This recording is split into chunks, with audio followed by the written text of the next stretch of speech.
My name is Mareykanka. I am with Global Health, Education and Development, a local nonprofit organization here in Ohio. Thank you so much for coming. Thank you for your patience and waiting for us to get ready and get started. This event is a collaboration between Global Health and Education and Development and Masjid Ibn Taymiyyah. It's for the youth, as you can see, it's for you from another youth. Global Health and Education and Development does, we provide access to health and education for immigrant communities, and mental health is one of our big projects that we focus. You all probably know our community and mental health and the stigma towards mental health. You probably also know there are a lot of issues in our community with alcohol, drug addiction, and things of that sort. We want to end the silence against these issues. We want to understand that mental health is like any other disease, and that substance misuse is also a disease. And if we do that, we're going to be able to then discuss it openly, seek treatment openly, and help each other. But if we hide this, it's going to kill our kids and our people the way it's doing right now. So I'm very happy to get the masjid's support and understanding and willing to engage our youth and discuss this issue. And we have for you an amazing young man, Abdulrahman Varsami, and we're going to introduce him. This is his show. He's going to share his life experience with us. And the speech, there's not going to be a lot of speech. He's going to say a few words about what he went through and his journey, and then it's going to be open discussion. You guys need to talk about what you know about your community, and we need to brainstorm of how we can make it better. So it's your event. Please feel free, please feel welcome, and please don't be shy. I'm going to welcome my daughter, Safiya Jama, to introduce Abdulrahman. Welcome, Safiya. Assalamu alaikum. My name is Safiya Jama. Thank you guys once again for taking the day out of your time to come here and be part of the discussion. This is really a topic that we need to talk about, especially within our community. I would like to introduce our guest, Abdulrahman Varsami, a second-generation immigrant from Somalia. He displays his vivid storytelling skills through his poetry, from the clamps of addiction to his advocacy for recovery and sobriety. Abdulrahman speaks on the trials he faced, the emotions he feels throughout his recovery, and walks us through his recovery experience. Abdulrahman is the co-founder and executive director of Generation Hope, a youth-led recovery organization in Minneapolis aimed at ending the stigma of addiction and mental health within the East African community. Abdulrahman is a certified recovery peer support specialist and is in school for his LADC, which is to be a licensed alcohol and drug counselor. So can we please give it up for Abdulrahman Varsami? Assalamu alaikum. Yeah, I don't hear it. Assalamu alaikum. How y'all doing? Y'all doing good? Everybody sound like this. Y'all got forced to be here. If you got forced to be here, you can, you don't have to stay here. All right. So my name is Abdulrahman. First and foremost, I know probably most of y'all probably don't even know me, right? But I look like you. I talk like you. Probably even dress like some of you, right? I was born and raised in Minneapolis, Minnesota, and I dealt with addiction. I'm in recovery, right? I was addicted to a substance called fentanyl. I've dibbled and dabbled with everything in my life, and what kind of really took me the most was fentanyl. Does anybody know what fentanyl is? Raise your hand. It's not bad to know what fentanyl is. I know y'all know what it is. So somebody raise your hand. You see, this is what they call stigma, right? scared to speak about something even though you know it's true, right? I dealt with addiction for a good period of, my life. And the reason why I did what I did and I came out to my community to talk about this thing, with my best friend and a lot of the homies that, we came out of this together, was because it was such a bad thing that was happening. And it's not just happening, in our community, it's happening all around the world. But with something that's different, within the Somali community, is that we don't talk about it, right? I bet everybody in this room knows somebody that died from drug overdose. Raise your hand if you know somebody that died from drug overdose. Raise your hand. There's probably more people in this room, but you don't want to raise your hand, right? What they say when that person died, or they died in their sleep, right? Or they had a heart attack, right? Hey, boy, right? But it's a real issue. Probably some people here, when I'm speaking about, what I went through, they're like, oh yeah, this dude privileged, right? Oh yeah, he probably had it easy, But it's half of that. And, I'm not here to tell my story for support or for, a shoulder to cry on. It's for a lesson to whoever may take it. And you might take it a different way. There's probably somebody in this room that's struggling right now, or they know somebody that's struggling right now, right? And you could take it as a lesson to help yourself or to help somebody else. Because I bet you every single person in this room knows either somebody that's dealing with it or is headed towards that path. Right? Is that something that everybody can agree on without being ashamed to agree on it? Right? Man, I done been shot at. Had my homie get shot right in front of me. I done OD'd. Been in the hospital. Seen my life flash before my eyes more times than I can count. And to this day, as I'm here speaking to you guys, I don't know how or why I got out of the situation that I did. What I do know, though, is that I prayed. And I tried. And it was hard. And I failed. And I tried. I didn't have a lot of support. One person that supported me a lot was my mother, right? Even though she didn't know what I was going through. She didn't know. She didn't understand it. She tried to, but she couldn't. And my mom, she had that, tough love persona. You know what I mean? Where when she see me high, she kicked me out the crib. But it got to the point where my mom feared for my life so much that she had to keep me in the house and watch me deteriorate. Because in a way, she was kind of enabling me, but she had to. Because if I was outside, I would end up dead. And it continued on that way. The reason why me and my homies, we started this, and we spoke out in our community, which is something that's never been done before, was because we just continuously seen people dying. And most of the time when people are dying in the community, it's not like just one out of nowhere. Or at least that's how it was a couple of years ago. It would just be boom, one person died, another person died, like 5 within a week, a couple within a month. And the reason why is because there's something called a bad batch that usually goes around through a neighborhood, through a dealer, where, they're cooking this stuff up. And, somebody messes up on the calculations, and so a bunch of people die because of it.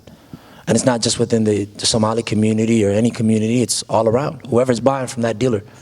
And so I remember vividly, I wasn't even in Minnesota, I was in Texas, and one week after another, closer and closer, it was hitting home until a really close friend of mine, who was in recovery with me, and he got sober 2 months before I did.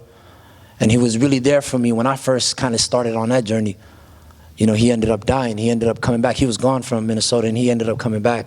And Allah yarhamu, he passed. And it broke me.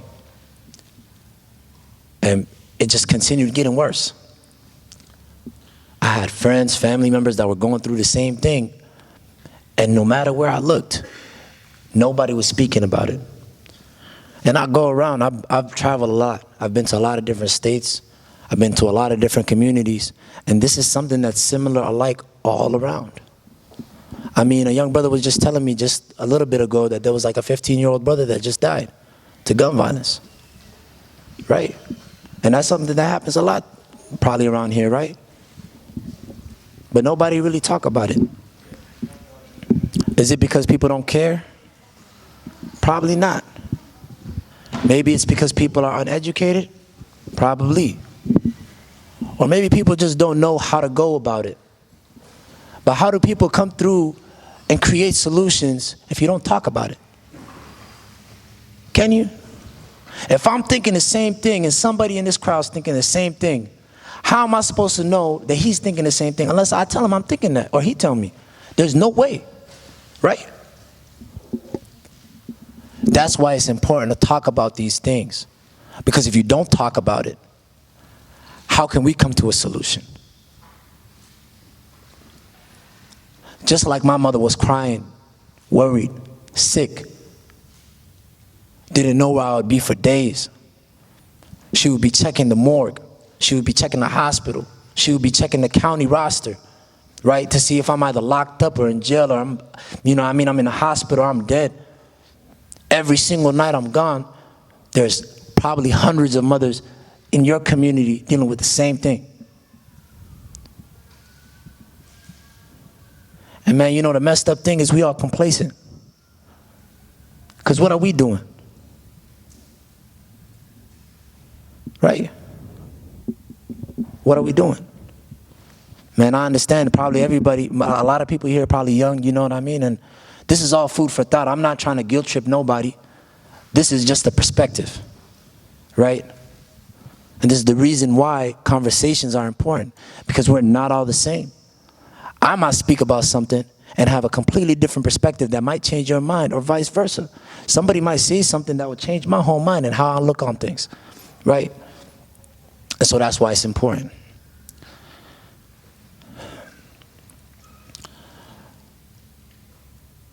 We're such a loving community, but sometimes, due to survival instincts, you know, we can turn very irrational really quickly, right? We live in a country that's very individualistic.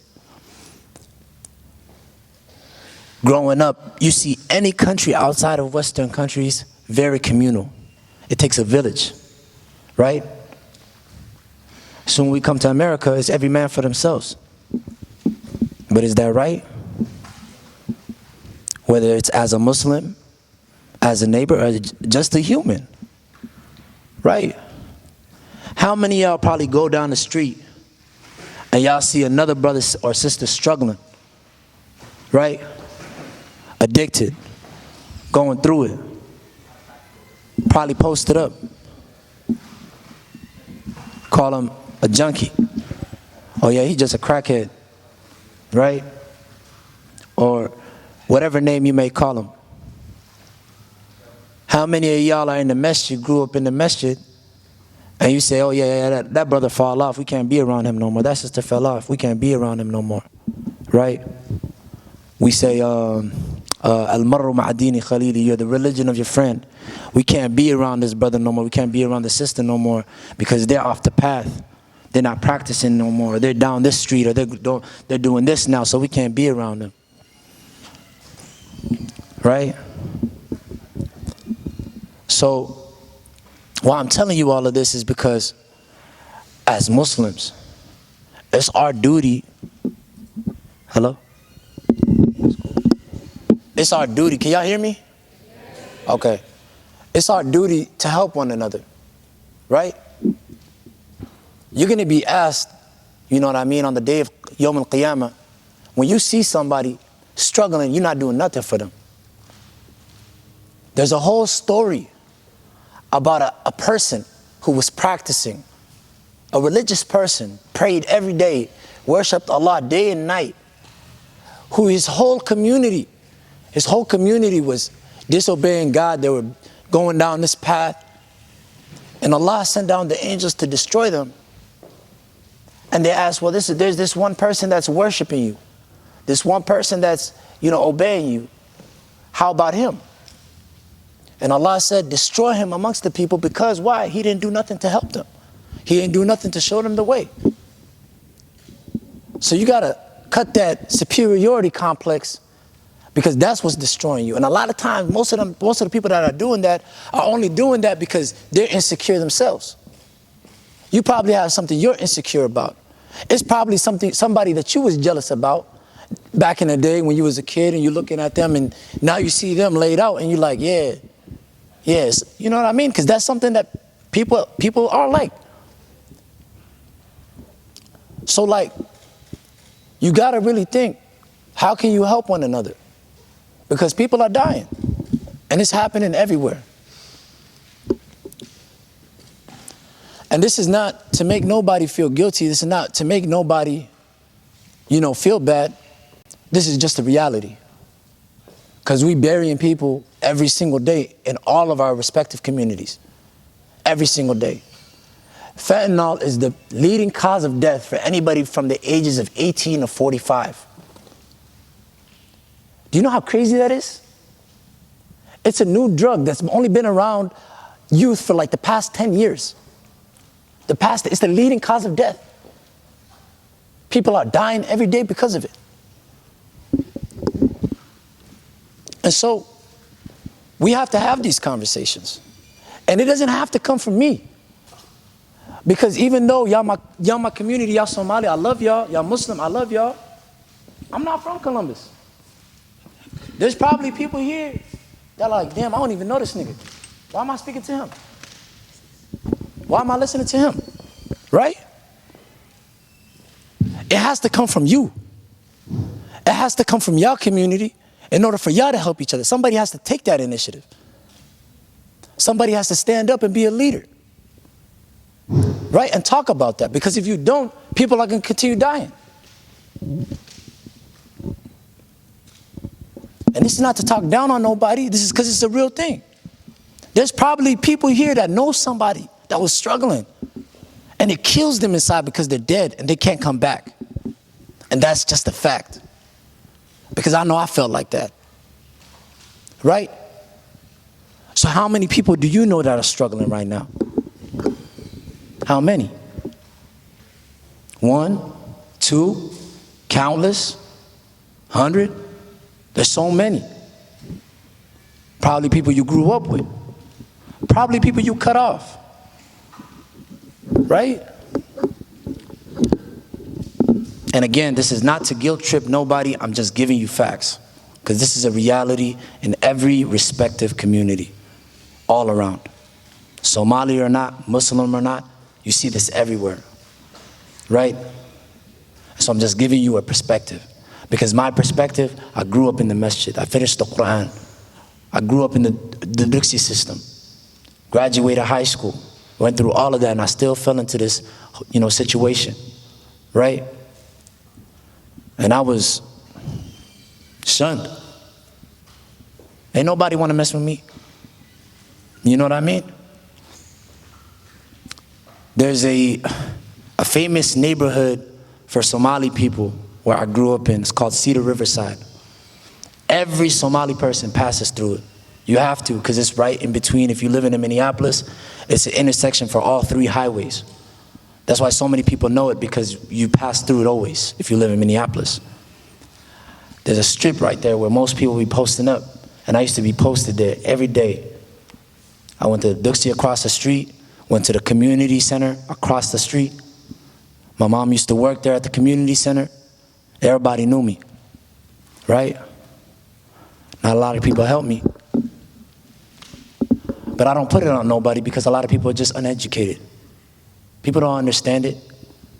People are like, yo, why does dude always ask me for money? He broke or something? Right? Why is he doing this? Why is he doing that? Why are you asking why? Because you don't understand it. So maybe Learn from somebody. Do some research. Talk about it. Because if you don't talk about it, you'll just be ignorant. And you know what ignorance breeds? Arrogance. Arrogance is what kills, right? Especially to those who are practicing, right? Because you know what Allah says about arrogance, right? And so we got to stop this, holier than thou, higher than thou superiority complex. Yeah, man, I'm just going off the fly here, trying to just let y'all know how I feel and just give y'all some game, I'm not here to tell nobody don't do drugs. I just want to let you know that. And this is not to tell people do drugs. I want you to understand what I'm saying, right? What I'm saying is that every person has their own ability to do whatever they want to do, right? But I'm just giving y'all the game to understand, right? That everything that happens, it has a consequence. When you neglect somebody, it has a consequence. When you help somebody, it has a consequence. When you choose to do something, it has a consequence, whether it's positive or negative, right?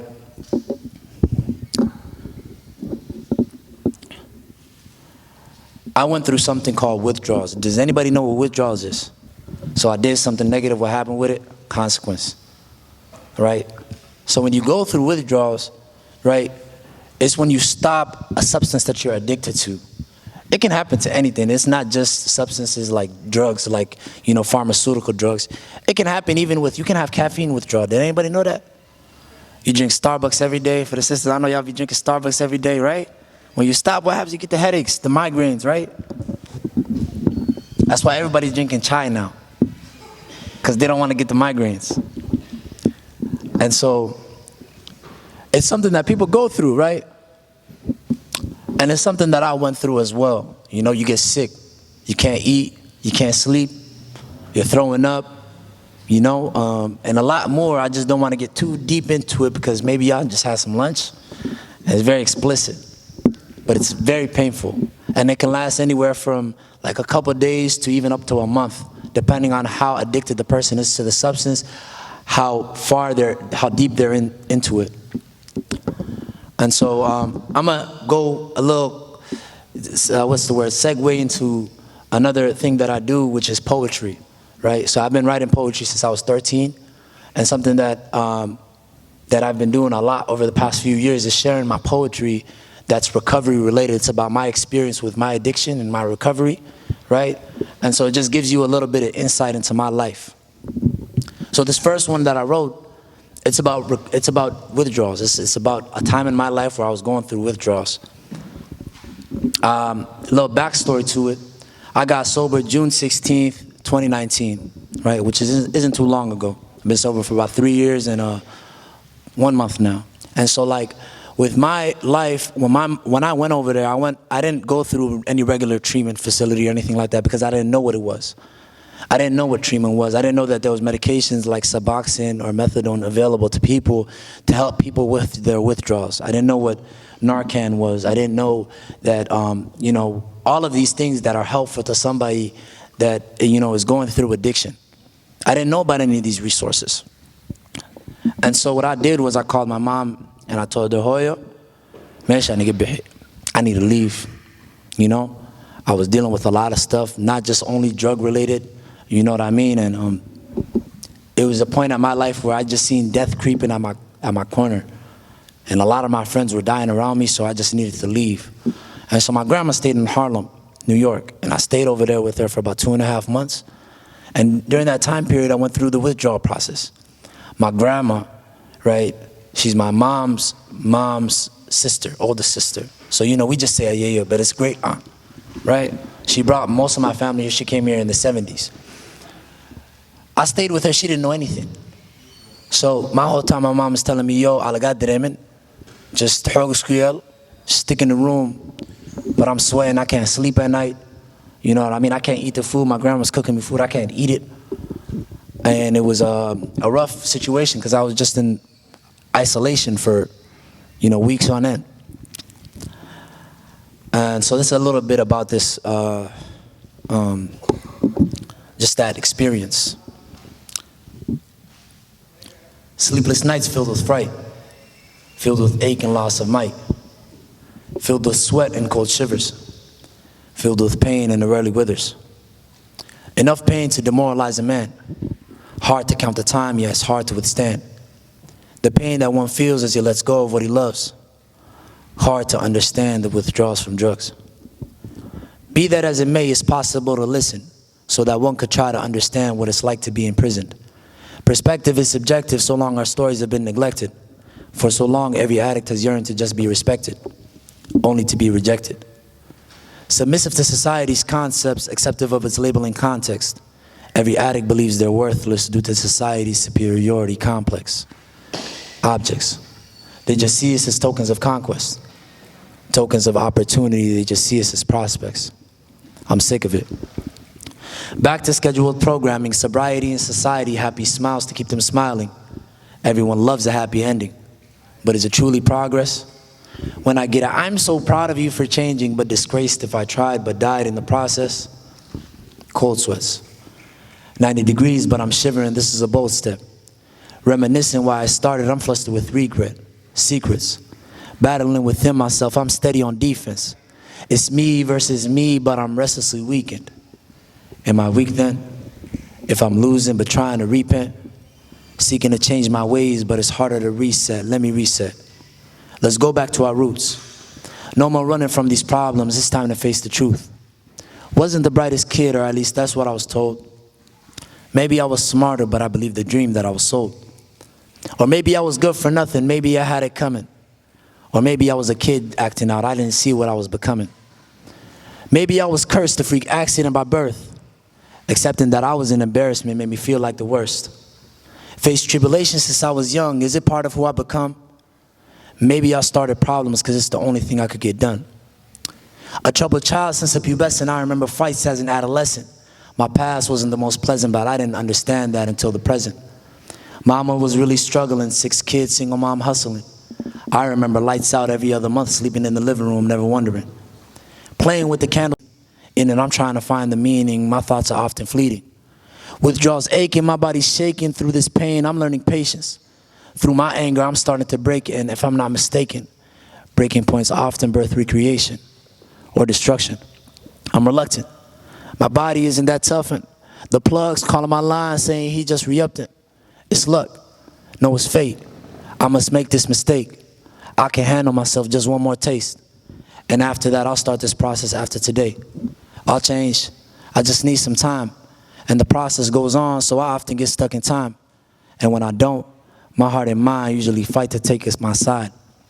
It's like a never-ending cycle, but I'll break it in due time. Just one more high, just one more time. The fleeting thoughts of an addict's mind. And so, thank you.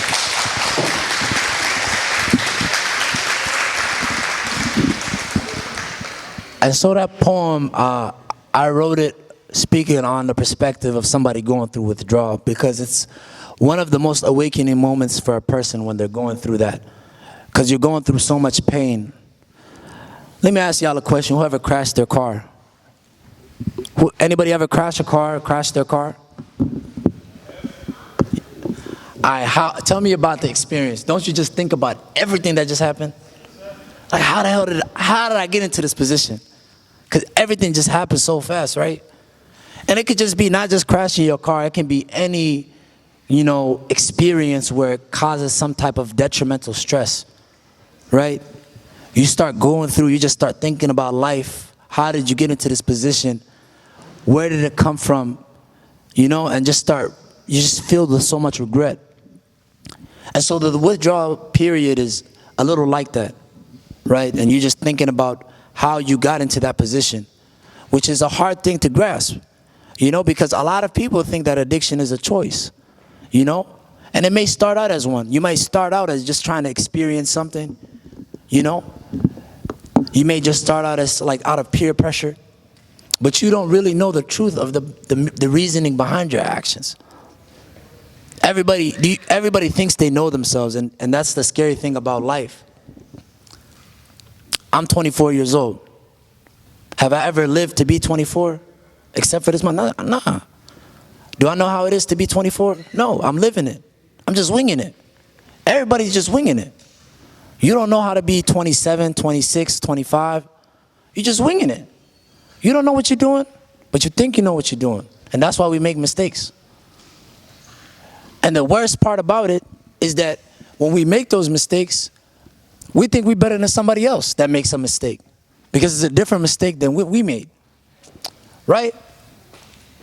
And so, understanding that and understanding where you came from and understanding why you do the things that you do, how your childhood affects you, is all different things that people need to understand in order to move forward in any aspect of life. And it doesn't just have to be just with addiction. It can be anything, including mental health, which is so stigmatized. Man, even when I was in recovery, I used to deny going to therapy. I'll be like, man, that's not, nah, you know, like I remember my brother used to try to convince me, because he was the first one in our family to go to therapy. You know, and it was, for him, it was court mandated. And he tried to take me to his therapist. And I went there one time, and it was after my close friend had died. And I went there for a day, and I was like, yeah, man, I'm not doing that. But as time went on and the grief went on, it got too much, right? And it can feel like that sometimes, right? How many of you guys have lost a loved one before? It doesn't have to be to addiction. Just any type of loved one. Somebody you love, they're not here no more. Raise your hand. Right? And it can be a lot. Now, how do you deal with that pain? Now, when we look at our community, how do we deal with things? Man, we just winging it. Because what did our parents do? They were just winging it. They came here, 20-some years old, had kids, came from war, traumatized. That's generational trauma. They didn't know how to deal with what they were going through. So we didn't know how to deal with what we were going through. Right? They didn't have the same outlets as us, and maybe that's why we're so susceptible to drug use, maybe. Maybe that's the reason. Because we don't know how to deal with trauma. We don't know how to let out our emotions in a healthy manner. We don't know how to cope. Right? But you wouldn't know unless what? You talk about it. Right? And so I'm going to open up the audience to Q&A, or whoever wants to speak, or I just, let me know if anybody has any questions. Let's get practical. That is my boy Muhammad. He runs a podcast. He does this a little bit. It's like let's get practical. Tune into Go Talks. It's an amazing podcast. I mean, there's a lot of different ways, right? So for me, myself, right, therapy was very helpful for me. Going to the gym, having a support system, talking about it, holding things in is what really messed me up a lot throughout my life. You know what I mean? I got you. Just give me 1 second. And that's what something that really messed me up in my life, is just holding everything in and just bottling it up. Because sooner or later, if you don't speak on it, your body will act on it. So you'll find a way to cope, but you don't even know it. You know what I mean? You try to run away from your problems, which is something that I do still. There's different ways where I try to run away from my problems. One thing I try to do is I travel a lot, which in a way is me running away from my problems, because I don't want to talk about it, I don't want to deal with it. You know what I mean? It does help me, it's a little therapeutic, you know what I mean? But at the same time, facing my problems and processing my emotions in a healthy manner is something that can take a long time. You know, so talking about it, seeking professional help, therapy is not just for kids, it's not just for old people, it's not just for white people, right? It's for everybody, and it works. I'm here to tell you it works. And so, yeah. Connection. And him and his boys, they all got locked up.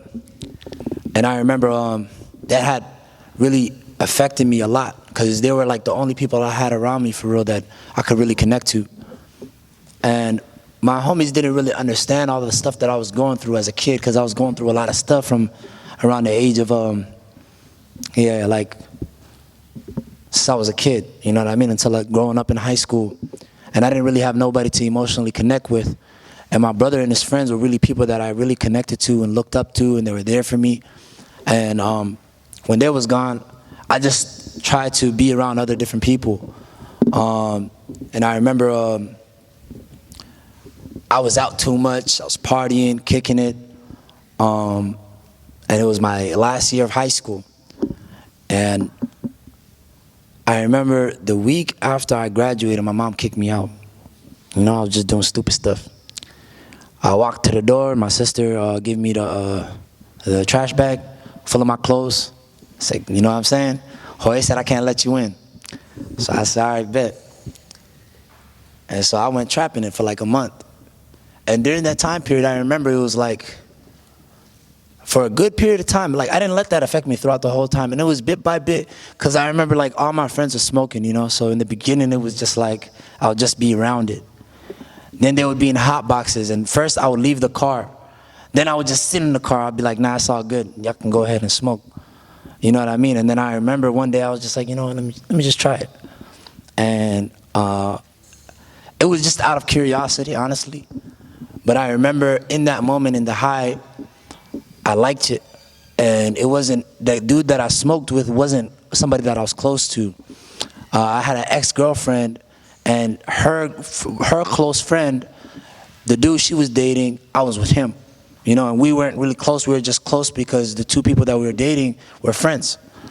And so we were with each other, and there was a lot of stuff going on in my life. And I remember he was just smoking, and he passed it to me. And I was just like, you know what, why not? I smoked it. I hid it from my friends for like, I think a couple days. And then I just went up to them and I was like, you know, yo guys, I smoke.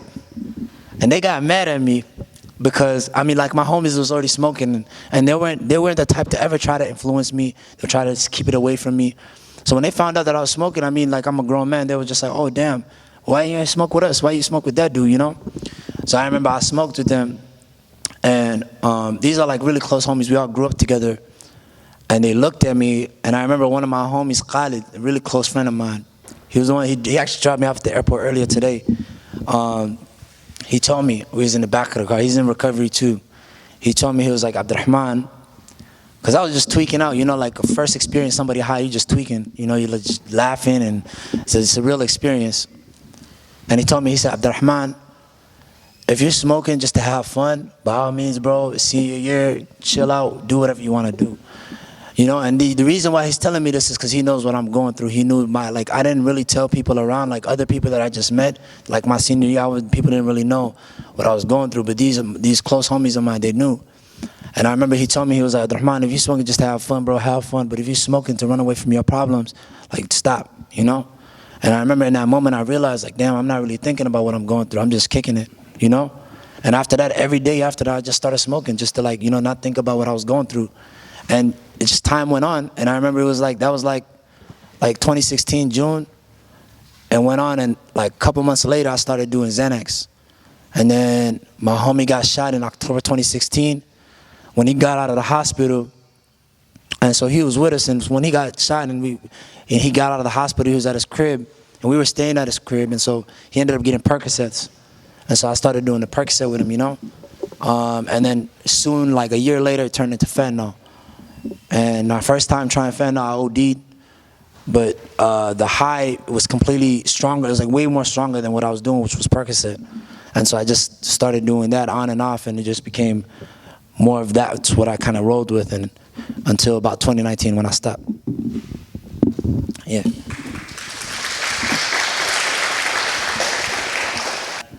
You talking about like the homies that I used to do the drugs with and stuff like that? I mean, some respected it, and some would kind of feel it some type of way, but I feel like the reason some dudes really felt some type of way for real was like, they really were just trying to keep me, you know, like people will support you so long as you're not doing like good or better than them in a way, you know what I mean? And it's not to say you're better, I'm better than anybody, but it was just the way that I was stepping out of that crowd. Some people kind of like felt some type of way, and those weren't people that I was super close with. Most of the people like that were like people that I just hung out with, and the only connection that we had with each other probably do drugs. You know what I mean? We just kicked it together and stuff like that. And they would just be like, oh yeah, you act in Hollywood, or, you know, like, oh damn, you know, something like that. And I remember when we first started this organization, you know, when we didn't really get like, we weren't a legitimate organization until last year. But before that, we just kind of just did the work in our community, host events, you know, do what we can for 2 years. But in that process, I remember there would be people like, you know, just with different allegations, they would just be like, oh yeah, man, you're just trying to get money. You know, are you trying to do this or are you trying to do that? But a lot of those falling outs, I feel like had more to do with, you know, I did something that they weren't ready to do. You know what I mean? And that's something that comes with growth. And it's no love lost. I mean, like, there's still the homies, like some of these people like that I'm talking about are people that would like come up to me and apologize to me, or they didn't understand it until they got out of it. But it's like, I was really somebody that you would see on the street and people would be like, yo, this dude bummed out, like he's a bum, you know what I mean? Like, for real. And people that know me can attest to that. So I think it's a hard pill to swallow when you know a dude that used to be on the streets laid out, you know what I mean, and, you know, was really bummy, you know, is now like, you know, trying to get his life together, and you're not doing that. And so I feel like, but I had a lot of friends that supported me. I had a lot of people that supported me. I had a lot of people from my community that supported me. I had a lot of people, you know what I mean, that I knew, you know what I mean, because I was the only person from the neighborhood, from the area that's affected the most, from the people that are doing this stuff, you know what I mean, that are talking about it, and then letting people know, and not just people that don't do this, but also people that do this, let them know, no, yo, you can stop this too, because we used to really feel boxed in.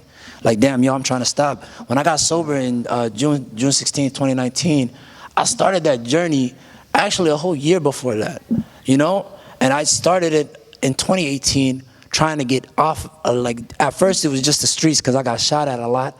My homies was dying, and I was just trying to get out, and I ended up moving somewhere called Duluth. It's like 3-hour drive, trying to just get out of that area.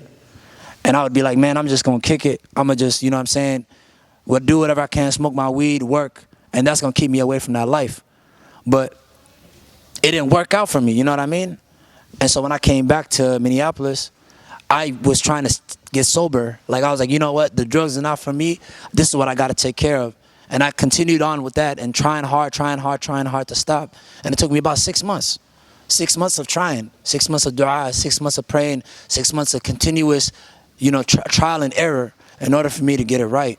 But even then, like, you know what I mean, there's so many people that have been trying for years, you know, and so helping people, providing the resources. So for like the past few years, all we've been doing is just establishing base within resources, and that's what's needed in our community. And something that's really messed up with the Somali community is that there's a disparity in resources.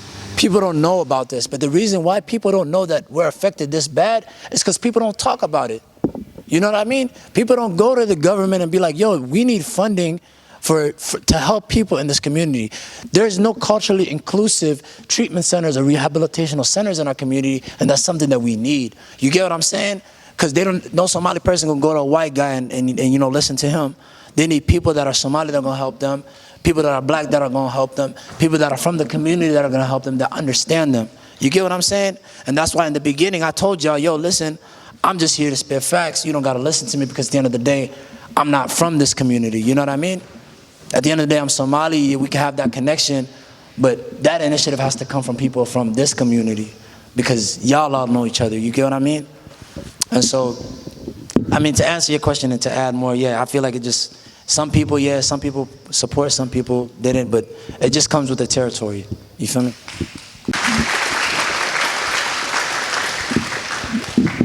I think that people confuse help, right, with somebody like, I'll give you an example, right?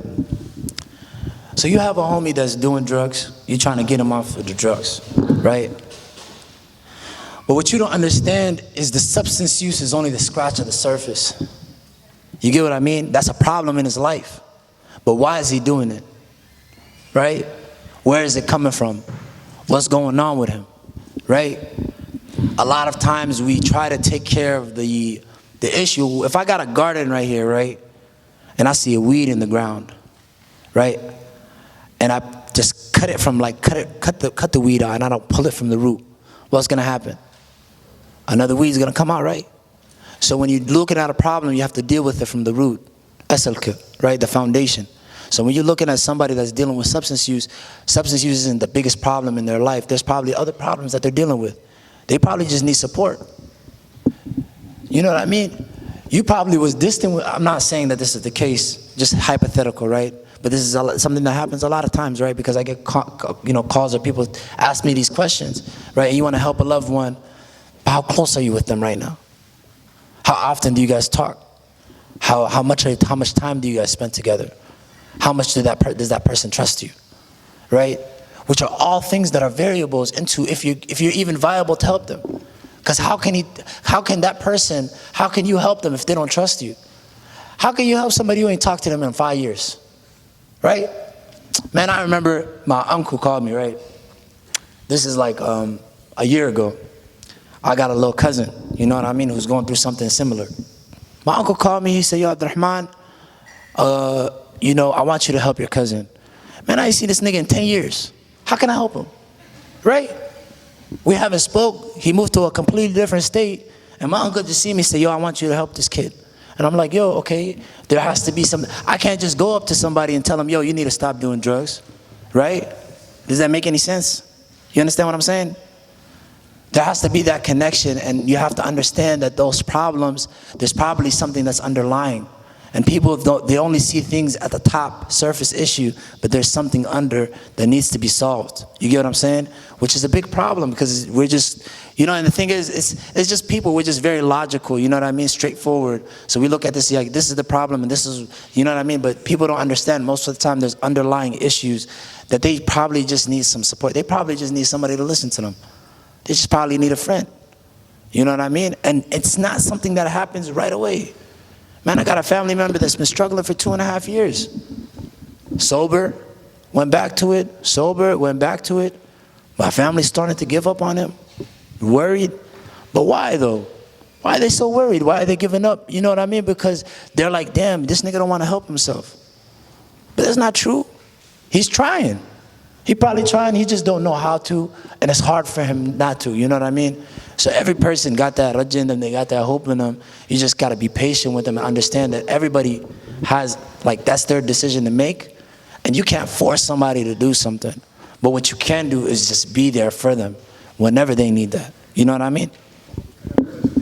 Yeah.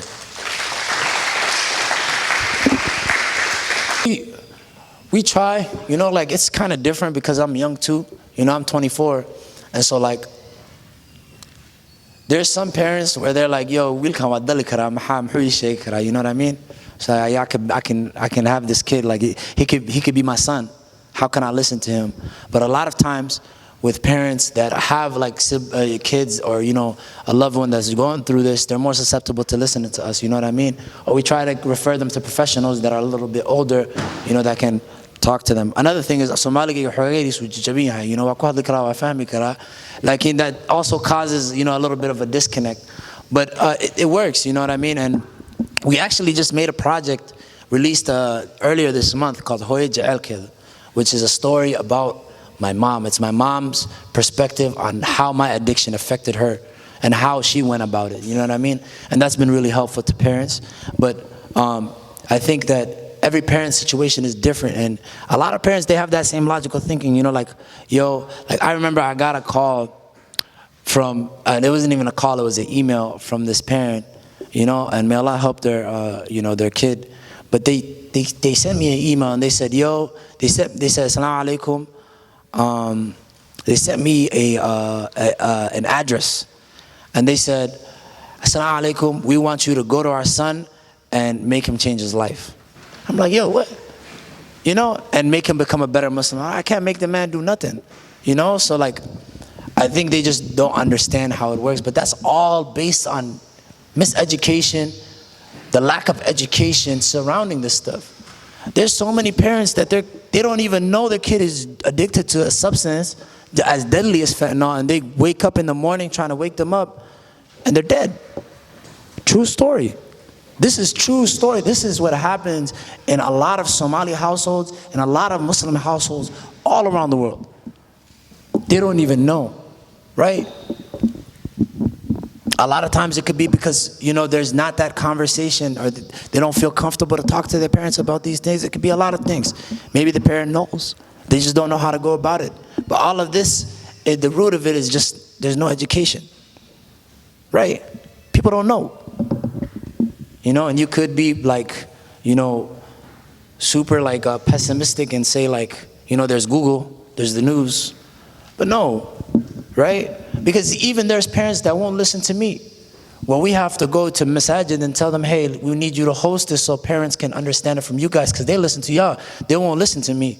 You know what I mean? So it's like just, all of these things are just things that as a community conversation needs to happen. It's not something that can just happen with one person. One person can't lead it, right? It takes a village. Understand? So, yeah.